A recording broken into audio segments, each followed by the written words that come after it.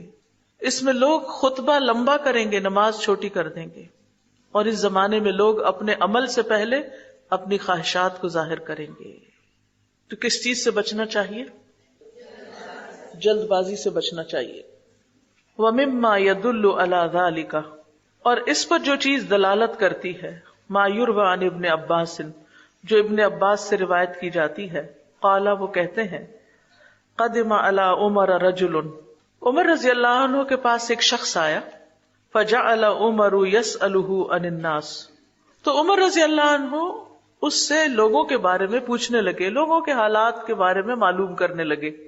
فقال یا امیر المؤمنین، وہ شخص کہنے لگا اے امیر المؤمنین، قد قرأ القرآن منہم کذا و کذا، کہ ان میں سے ایسے اور ایسے نے قرآن پڑھ لیا ہے، یعنی بہت لوگوں نے قرآن پڑھ لیا ہے، اتنے اتنے لوگ قرآن پڑھ چکے ہیں۔ فقلت واللہ ما احب ان یسارعوا یومہم ھذا فی القرآن ھذہ المسارعہ، فقلت تو میں نے کہا، کس نے کہا؟ ابن عباس کہتے ہیں میں نے کہا واللہ اللہ کی قسم، ما احب میں پسند نہیں کرتا، یومہم ھذا ان کے اس دن میں، فی القرآن قرآن کے بارے میں، ھذہ المسارعہ یہ جلدی، یعنی میں نہیں پسند کرتا کہ لوگ اس زمانے میں قرآن کو اتنا جلدی جلدی پڑھیں۔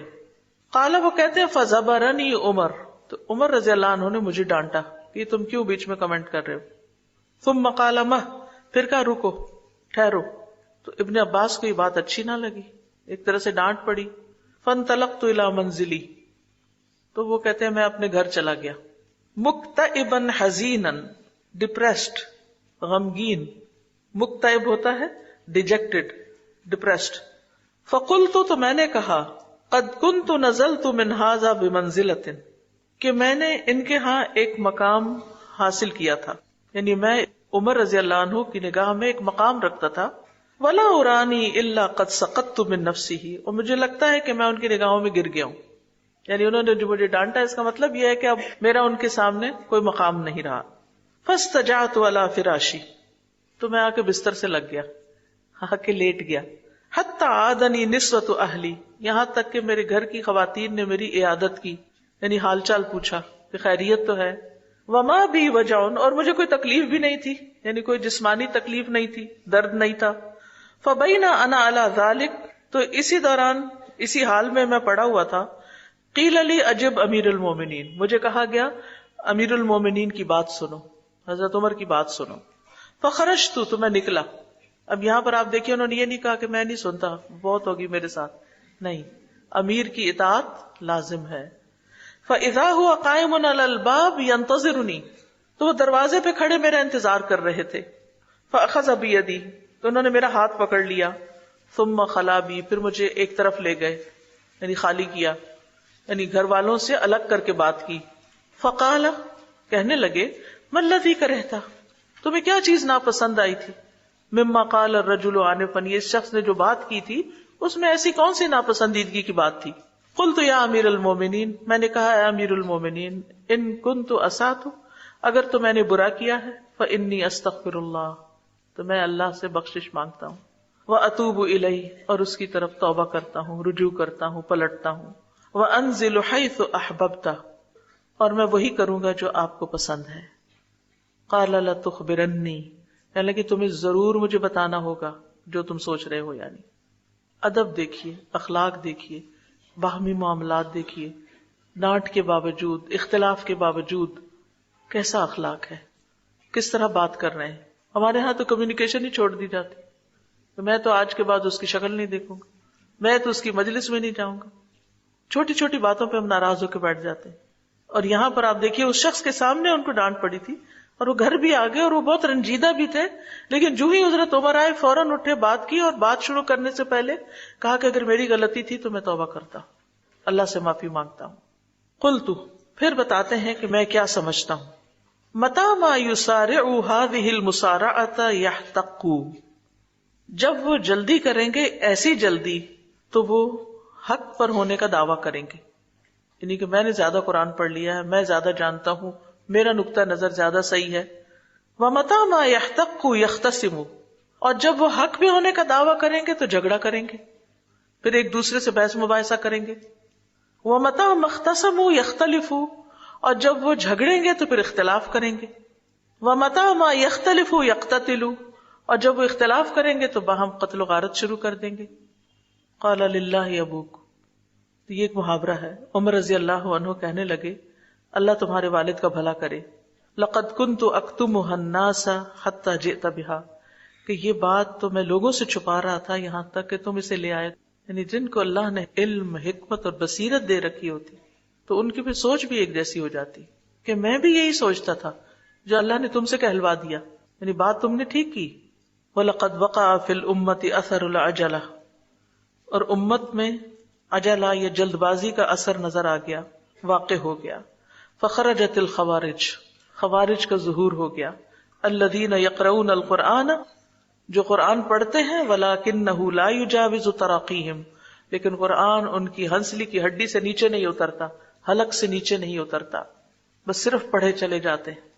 یعنی لوگ جب جلدی جلدی قرآن مکمل کرتے ہیں تو اسے صحیح طرح نہیں سمجھتے، اس طرح وہ آیات کی غلط تعویل کرتے ہیں یا غلط مطالب کی طرف لے جاتے ہیں۔ مثلا یہ کہنا کہ قرآن میں کہاں لکھا ہے شراب حرام ہے، حرام کا لفظ تو نہیں آیا، یہ آپ نے کئی لوگوں کو کہتے سنا ہوگا۔ بہت سے لوگ قرآن کا خالی ترجمہ پڑھ لیتے ہیں، یعنی اردو یا انگریزی میں ریڈنگ کر لیتے ہیں، شراب کی آیتوں کے ترجمے پڑھ لیتے ہیں، پھر کہتے ہیں کہ اس میں حرام کا لفظ کوئی نہیں لکھا ہوا۔ تو اس طرح وہ قرآن مجید کے احکام کا پوری طرح احاطہ نہیں کرتے، اس کو غور سے سمجھتے نہیں۔ تو خوارج کا بھی یہی معاملہ تھا کہ وہ جلد بازی کر رہے تھے اور آیات کو ان کے اصل مقام اور محل سے ہٹا کے دوسری جگہ پر لگا رہے تھے، جیسے انہوں نے اس آیت کے ساتھ کیا، ان الحکم الا للہ، کہ حکم فیصلہ کی قوت صرف اللہ کے پاس ہے، تو وہ کسی اور کو حکم ماننے کو تیار نہیں تھے۔ تو یہ ان کا من مانا مطلب تھا اس آیت کا۔ رسول اللہ کے آزاد کردہ غلام عبید اللہ بن ابی رافع سے روایت ہے کہ حروریہ کے خروج کے وقت وہ علی بن ابی طالب رضی اللہ عنہ کے ساتھ تھے۔ خوارج نے کہا، لا حکم الا للہ، اللہ کے سوا کسی کا حکم نہیں۔ علی رضی اللہ عنہ نے فرمایا، کلمۃ حق ارید بہا باطل، یہ ایک حق کلمہ ہے، صحیح بات ہے کہ اصل فیصلے کا اختیار اللہ ہی کے پاس ہے، لیکن اس سے جو مطلب نکالا گیا وہ باطل ہے، وہ غلط ہے، اس سے باطل کا ارادہ کیا گیا ہے۔ بے شک رسول اللہ صلی اللہ علیہ وسلم نے کچھ لوگوں کی صفت بیان کی تھی، میں ان لوگوں کی نشانیاں پہچان رہا ہوں، یہ زبان سے تو حق کہتے ہیں مگر وہ زبان سے تجاوز نہیں کرتا، اور حلق کی طرف اشارہ فرمایا، یعنی کہ یہ قرآن صرف اوپر اوپر تک پڑھتے ہیں، سمجھ کے نہیں پڑھتے، ان کے دل تک نہیں جاتا، اور اس وجہ سے یہ آیات کے مفہوم بدل کر کچھ سے کچھ کر دیتے ہیں اور پھر اپنے آپ کو حق پر بھی سمجھتے ہیں۔ اللہ کی مخلوق میں سب سے زیادہ مبغوض اللہ کے ہاں یہی ہے۔ تو اس لیے یہ انتہائی خطرے کی بات ہے کہ کوئی شخص صرف قرآن کا ترجمہ پڑھ کے یا صرف عربی زبان کے ذریعے اس کی تفسیر کرنا شروع کر دے اور اس سے منمانے مطلب نکالے۔ قرآن کی تفسیر خود قرآن بھی کرتا ہے، قرآن کی تفسیر نبی صلی اللہ علیہ وسلم نے کی، لِتُبَيِّنَ لِلنَّاسِ مَا نُزِّلَ إِلَيْهِمْ، تاکہ آپ بیان کریں لوگوں کے لیے جو ان کی طرف اتارا گیا. تو جب تک صحیح احادیث کی طرف رجوع نہ کیا جائے ان آیات سے متعلق تو بات پوری طرح سمجھ نہیں آتی، اپنے اصل کانٹیکسٹ میں نہیں آتی. کیونکہ قرآن پر عمل کرنا کس نے سکھایا؟ نبی صلی اللہ علیہ وسلم نے سکھایا. اور پھر اس کے بعد یہ ہے کہ صحابہ نے اس پر عمل کیا تو اقوال صحابہ اور پھر تابعین اور تبع تابعین جو امت کے علماء ہیں انہوں نے کس طرح ان آیات کو سمجھا. اس لیے انتہائی ضروری ہے یہ دیکھنا کہ آپ کس سے قرآن سیکھ رہے ہیں. بہت سے لوگ قرآن پڑھنے پڑھانے کا دعویٰ کرتے ہیں لیکن اصل منہج سے ہٹ جاتے ہیں.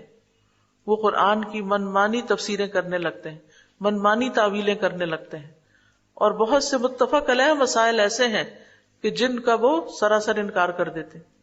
ابھی ریسنٹلی مجھ سے کسی نے کہا کہ میں نے فلاں اسپیکر کو سنا ہے، وہ کہتا ہے کہ میں نہیں مانتا کہ نبی صلی اللہ علیہ وسلم پر جادو ہوا تھا، میں نے اس کی تحقیق کر لی ہے.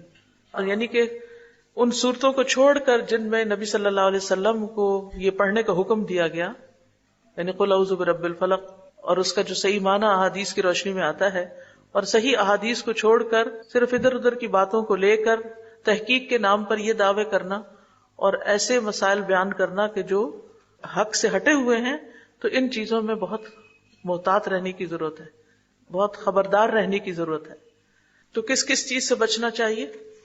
منمانے مطلب نکالنے سے، بغیر علم کے بات کرنے سے، اور جلد بازی سے.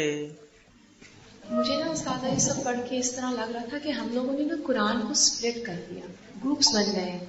کچھ جو حفظ کر رہے ہیں وہ اسی میں اپنی ایکسپرٹیز آگے لے کے جا رہے ہیں، جو الفاظ اور معنی کو دیکھ رہے ہیں وہ انہی کے اندر ایفرٹ کر رہے ہیں. اور وہ جو ہم نے کل ایک میوچل چیز پڑھی تھی نا کہ حفظ بھی ہو، معنی بھی ہو، تفسیر بھی ہو، وہ سب چیزیں نہیں ہیں. اس وجہ سے ہم لیک کر رہے ہیں کہ جو حافظ ہیں ان کو مطلب نہیں پتا وہ کیا پڑھ رہے ہیں، اور جو مطلب جانتے ہیں ان کو حفظ نہیں ہے، ان کو حروف کی ادائیگی بھی آتی ہو. امام ابن تیمیہ رحمہ اللہ کا ہم نے قول دیکھا ہے کہ جن علوم کو سیکھنے سے لوگوں کو روکا گیا ہے، اور آگے پھر علم تجوید کی بات ہوئی تو اس کو تھوڑا سا ایکسپلین کر دیں کہ علوم سے روکا گیا ہے، اس سے کون سے علوم مراد ہیں؟ علوم کون سے روکے گئے ہیں؟ علوم سے تو نہیں روکا گیا، کہیں کہا گیا. یہاں پہ لکھا ہے وہ اپنے عزم اور ہمت کو قرآن کے حقائق سے متعلق ان علوم میں نہ لگائے جن سے اکثر لوگوں کو روکا گیا ہے. نہیں، من العلوم ان حقائق القرآن، ٹھیک ہے، یہ پیج 34 پر. ولا یجعل ہمتہ، اور نہ وہ لگائے اپنی ہمت کو فی ما حجب بہ، اس چیز میں کہ روکا گیا بہ، اس کے ذریعے، اکثر الناس، اکثر لوگوں کو، من العلوم ان حقائق القرآن، قرآن کے حقائق کے علوم کے بارے میں. یعنی ان علوم میں بہت وقت نہ لگائے کہ جن میں جانے کی وجہ سے انسان قرآن میں غور و فکر اور تدبر سے محروم ہو جاتا ہے، یہ مطلب ہے. اب دیکھیے بعض مدارس کا حال یہ ہے کہ اس میں فقہ، اصول الفقہ، تجوید، حفظ، گرامر، نحو، صرف، بے شمار علوم سال ہر سال پڑھائے جاتے ہیں، لیکن جب قرآن پڑھنے کی باری آتی ہے تو چند صورتیں، بعض اوقات ایک سال کے اندر چند صورتیں بس پڑھا دی جاتی. اور یہ حقیقت میں ہو رہا ہے، یعنی میں کوئی خیالی بات نہیں کر رہی. اور کہا کیا جاتا ہے کہ اس سے قرآن فہمی میں آسانی ہوتی ہے، لیکن ان چیزوں میں مشغولیت نے لوگوں کو قرآن سمجھنے سے دور کر دیا ہے. اب سمجھ آئی؟ اور یہ بات امام ابن تیمیہ نے کئی سو سال پہلے کہی تھی، اور اس وقت بھی یہ ہو رہا تھا. مجھے جو بات سمجھ آئی ہے اس سے یہ کہ جیسے قرآن کے حروف کی گنتی، قرآن کے رکوعات کی گنتی، اور اسی طرح کی چیزیں گن گن کے وہ لوگ بات کرتے رہتے ہیں، جس کا مجھے تو نہیں لگتا کہ قرآن پڑھنے والے کو کوئی فائدہ ہوتا ہے. جی، ان علوم سے بھی منع کیا گیا ہے کہ ان میں انسان وقت لگائے کہ حروف کو نمبر دے دیے گئے. اب جد، حفظ، حتی وغیرہ کو مثلا الف کا 1 نمبر ہے، با کے 2، اور ہر حرف کے پھر کیا ہے کہ کوئی آیت لے لیتے ہیں اور ہر حرف کے نیچے نمبر لگاتے رہتے ہیں، اور پھر ان کے نمبروں کو جمع کر کے کوئی تعویذ بناتے ہیں. اور بعض اوقات یہ ہے کہ یہ کہتے ہیں کہ بسم اللہ کے 19 حروف ہیں، اور پھر اس صورت میں اتنی دفعہ یہ حرف آئے ہیں، اور گنتی کر کر کے ایسی شماریات میں الجھایا ہوا ہے لوگوں کو، اور لوگ اسی پر خوش ہیں. قرآن اس لیے تو نہیں آیا. السلام علیکم. وعلیکم السلام. اب یہ پیج نمبر 35 ہے. اب اس میں لکھا ہوا ہے کہ جس کا اس کو علم نہیں اور ایسے راستے پر چلتا ہے جس کا اس کو حکم نہیں دیا گیا، اگرچہ وہ درست معنی پا بھی لے پھر بھی اس نے غلطی کی. اب سمجھ نہیں آئی اس بات کی. اس کا مطلب یہ ہے کہ بغیر علم کے اگر کوئی بات کرتا ہے اور وہ بات ٹھیک بھی ہوتی ہے تو پھر بھی ایک طرح کی غلطی ہی ہے. یعنی چاہے وہ صحیح جگہ پہنچا لیکن طریقہ اس کا غلط تھا.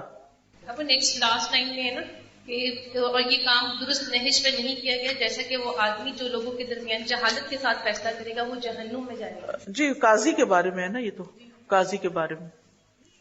السلام علیکم. وعلیکم السلام. یہ جو بات کی گئی کہ جو سوال کیا جائے اگر معلوم ہے تو لازماً جواب دیا جائے اور اگر معلوم نہیں تو خاموشی اختیار کر لی جائے، تو یہ مسلمان جہاں پہ ہمارا معاشرہ ہے ان میں تو ٹھیک ہے، کیونکہ ایک مسلمان سے سوال کرتا ہے تو نہیں معلوم تو خاموشی اختیار کر لی جائے. لیکن اگر جہاں غیر مسلم کی بات آ جائے، کچھ غیر مسلم لوگ ہم سے سوال کریں اگر کہ آپ کے قرآن میں یہ چیز ہے اور اس کا کیا مطلب ہے یا یہ، تو وہاں پہ اگر ہم کہتے ہیں کہ ہمیں زیادہ صحیح معلوم نہیں اور ہم نہیں جواب دیتے تو پھر وہ کہتے ہیں آپ اپنے مذہب کی اندھا دھند تقلید کر رہے ہیں، آپ کو تو خود معلوم نہیں، آپ ہمیں کیا بتائیں گے. تو وہ ٹھیک کہتے ہیں نا. اس کا مطلب یہ کہ ان کی غلط رہنمائی کی جائے صرف یہ ثابت کرنے کے لیے کہ ہم اپنے دین کو جانتے ہیں، حالانکہ جانتے نہیں کہنا چاہیے. کیونکہ اگر ہم کوئی غلط بات کریں گے وہ کسی اور سے بھی وہی سوال کریں گے اور وہ ان کو کچھ اور بتائے گا، تو اس سے ڈرنا نہیں چاہیے. ٹھیک ہے نا. یعنی اتنا کانفیڈینس انسان کے اندر ہونا چاہیے اور انسانوں کا خوف نہیں ہونا چاہیے کہ کوئی میرے بارے میں کیا کہے گا. اللہ نے اس کو ہدایت دینی ہے، ہر ایک کی ہدایت کا ذمہ ہمارے اوپر تھوڑی ہے، ہم تو اسی کے مکلف ہیں جو ہم جانتے ہیں. اور پھر ایسے جو چیلنجز ہوتے ہیں ان کا حل یہ ہے کہ پھر ہم وہ علم حاصل کریں، جو سوال انہوں نے کیا اس کا جواب تلاش کریں، یا ان سے کہیں کہ میں جواب تلاش کر لوں، اہل علم سے پوچھ لوں. اور یہ ہر علم میں ہوتا ہے، یہ صرف دین کے معاملے میں نہیں. اور یہ غلط دلیل ہے کہ عوام سے بڑے بڑے علمی مسائل پوچھے جائیں. ان کو آپ یہ بھی کہہ سکتے ہیں کہ میں تو ایک عام شخص ہوں، اس طرح کے سوال جو ہیں ان کا جواب علماء کے پاس ہوتا ہے، میں عالم نہیں ہوں. میں بے شمار دفعہ میں یہ جملہ کہہ چکی ہوں، میں عالم نہیں ہوں، مجھے نہیں معلوم. آپ کسی عالم سے رجوع کریں. تو اس میں کیا حرج ہے؟ ہو سکتا ہے کوئی سوچے پھر آپ کیوں پڑھاتی ہیں، اگر آپ عالم نہیں ہیں تو پھر کیوں پڑھاتی؟ جتنا مجھے آتا ہے وہ میں آگے پہنچا رہی ہوں اور اسی کی میں مکلف ہوں.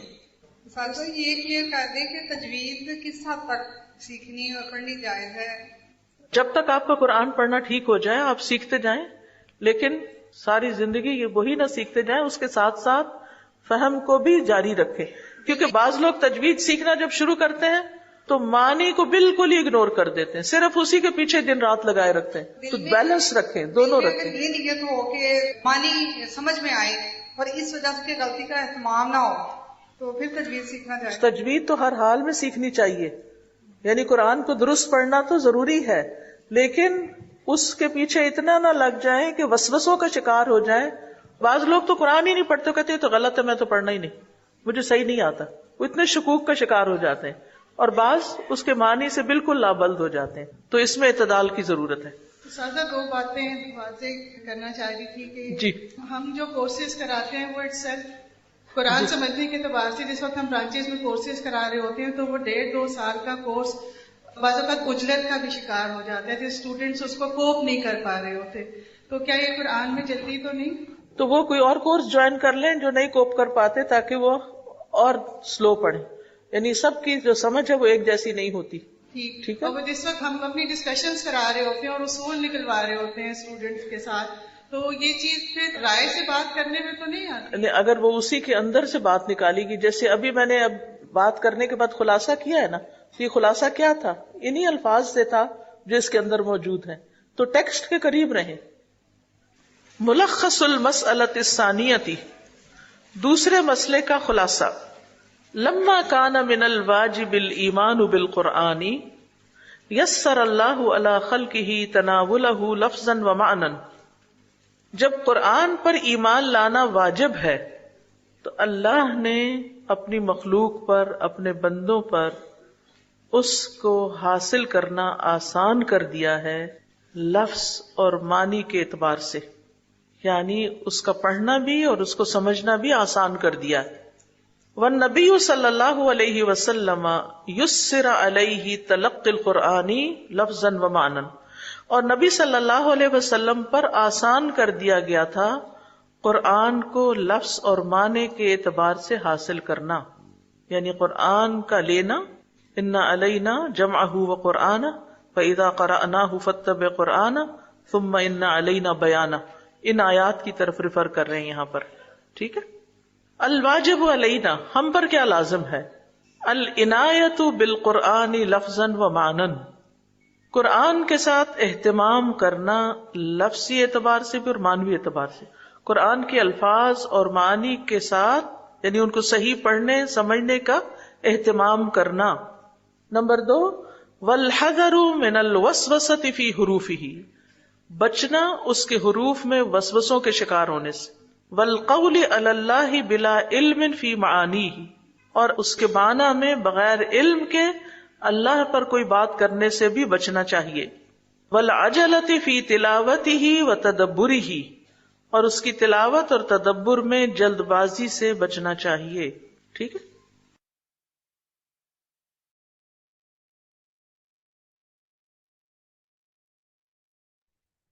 اعوذ باللہ من الشیطان الرجیم، بسم اللہ الرحمن الرحیم. چلیں انشاءاللہ ہمارا یہ والا لیسن دوسرا مسئلہ حل ہوا، اور ہم نے اس کے بارے میں الحمدللہ کافی ایکسپلین استاذہ نے ہمیں بتایا کہ ہمیں، اور اس کا خلاصہ آخر میں ہمارے سامنے ہے کہ جب قرآن پر ایمان لانا واجب ہے تو اللہ نے اپنی مخلوق کے لیے اس کے الفاظ و معنی کو آسان بنا دیا.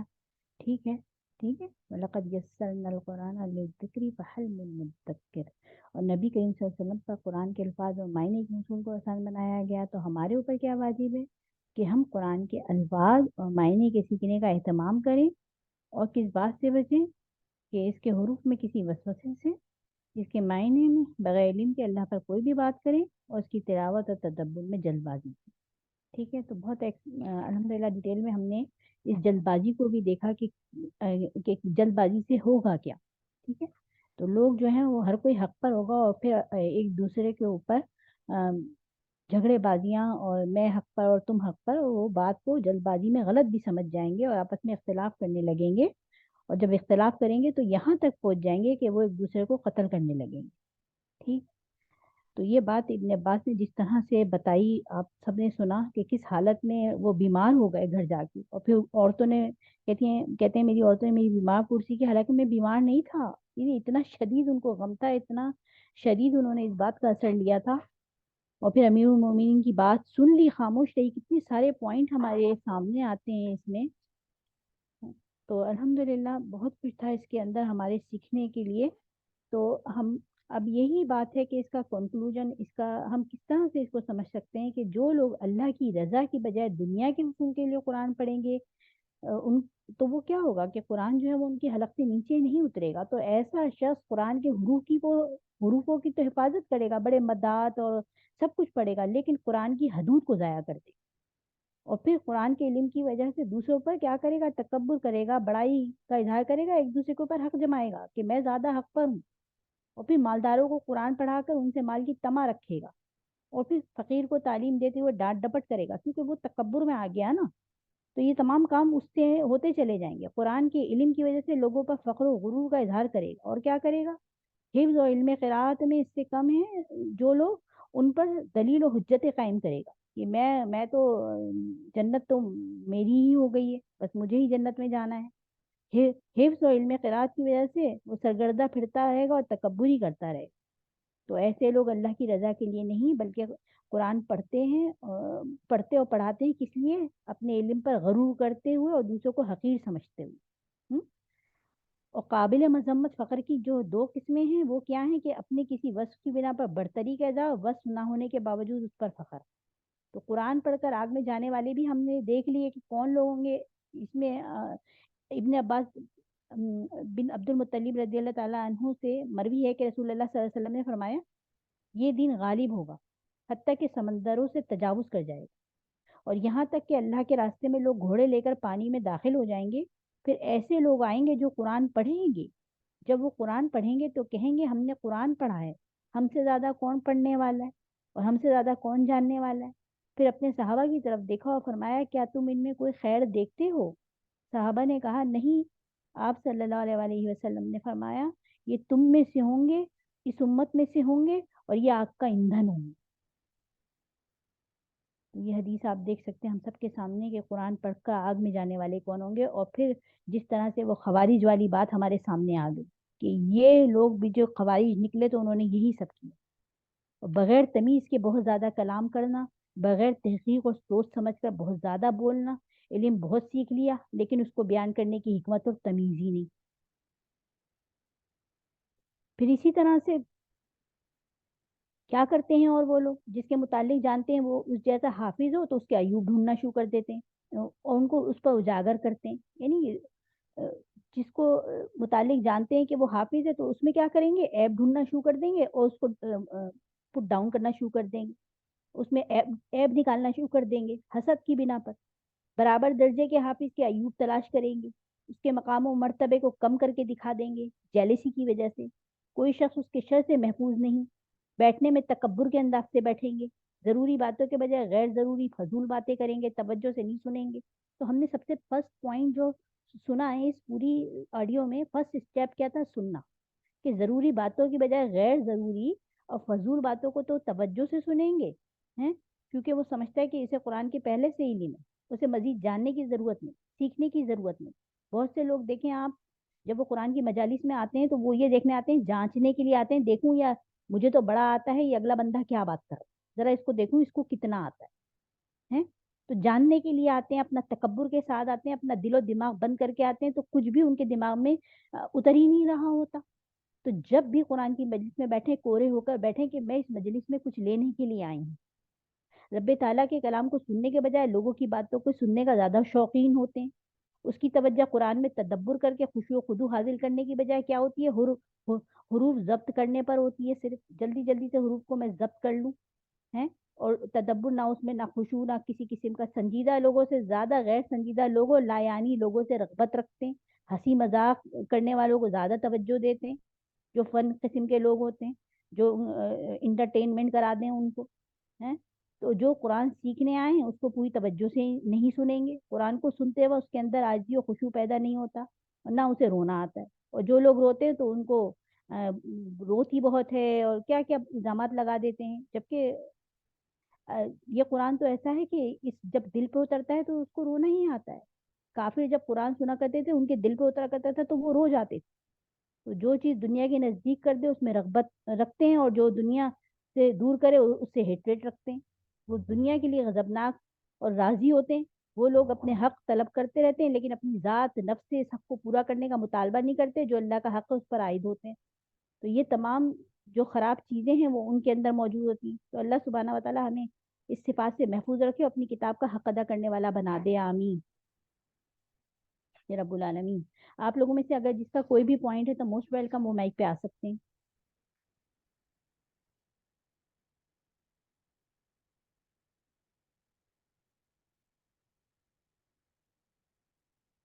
آپ لوگوں نے 3 پوائنٹ لکھ لیے ہیں کہ ہمیں کیا کرنا ہے دوسرے مسئلے کے خلاصے کے لیے. کسی نے اپنی نوٹ بک میں لکھے ہیں تو وہ کائنڈلی آ کے ہمارے ساتھ شیئر کریں.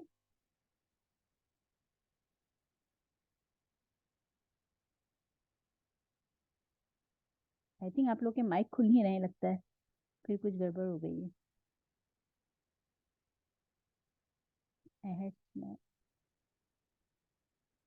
آپ لوگ 1 ٹائپ کریں.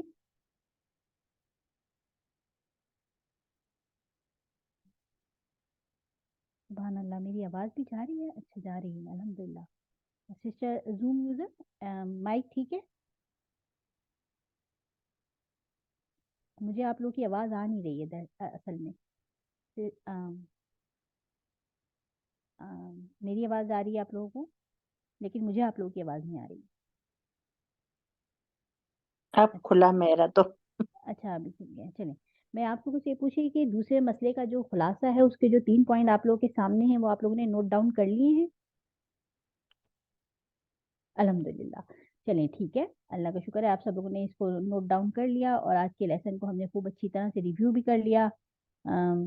جی الحمدللہ. سسٹر دل افروز, اب ہماری جو ووکیبلری کی بلڈنگ ہے, جو ہمیں اس میں نئے الفاظ تھے اور جو ہمارے سیکھنے کے تھے, انشاءاللہ وہ میں آپ لوگوں کے ساتھ گروپ میں شیئر کر دوں گی. ٹھیک ہے, ہو سکتا ہے وہ کوئز میں آ جائیں تو آپ لوگوں نے اس کو دیکھنا ہے اور اس کو اردو میں اپنی نوٹ بک میں لکھنا ہے. ٹھیک ہے, اور آج کا ہوم ورک میں آپ لوگ کے ساتھ ہے ہوم ورک کہ ہمیں یہاں پر تدبر کیسے کرنا ہے قرآن میں. تو ایک چھوٹا سا ہوم ورک ہے, زیادہ لمبا نہیں ہے. تو یہ رہا, ٹھیک ہے, کہ پریکٹیکل ہوم ورک ہم کس طرح سے قرآن میں غور و فکر اور تدبر کر سکتے ہیں. ٹھیک ہے, یہ کیا کہاں کر سکتے ہیں, کیسے کر سکتے ہیں, کہاں جا سکتے ہیں, وہ سب بات آپ لوگ اس کے اندر مینشن کریں گے. پریکٹیکل ہوم ورک ہے یہ آپ لوگوں کا.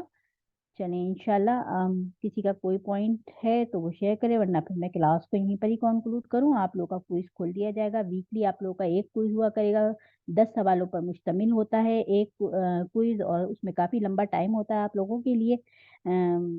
ایک ہفتے میں جب بھی بیٹھ کے آپ تھوڑا کر کے اس کو کر سکتے ہیں. تو بہت آسان کوئز ہے اس کا. اور پھر انشاءاللہ میں کلاس کے بعد اس کو کوئز کو کھول دوں گی. ٹھیک. اور جو لوگ پورٹل پہ ابھی تک نہیں پہنچے ہیں, کائنڈلی وہ پورٹل کو جوائن کریں, اور جن لوگوں نے بھی رجسٹر کیا ہوا ہے تاکہ وہ اپنے کوئز کو کمپلیٹ کریں. ٹھیک ہے, چلیں. سبحانک اللہم و بحمدک, اشہد ان لا الہ الا انت, استغفرک و اتوب الیک. السلام علیکم و رحمۃ اللہ وبرکاتہ. وعلیکم السلام. سسٹر سکرین میرے سے تو کال نہیں کھلا یہ پورٹل والا. کیا نہیں, اچھا پورٹل یہ والا آپ ہاں میں وہ کھول رہی تھی جو الہدا جو صوت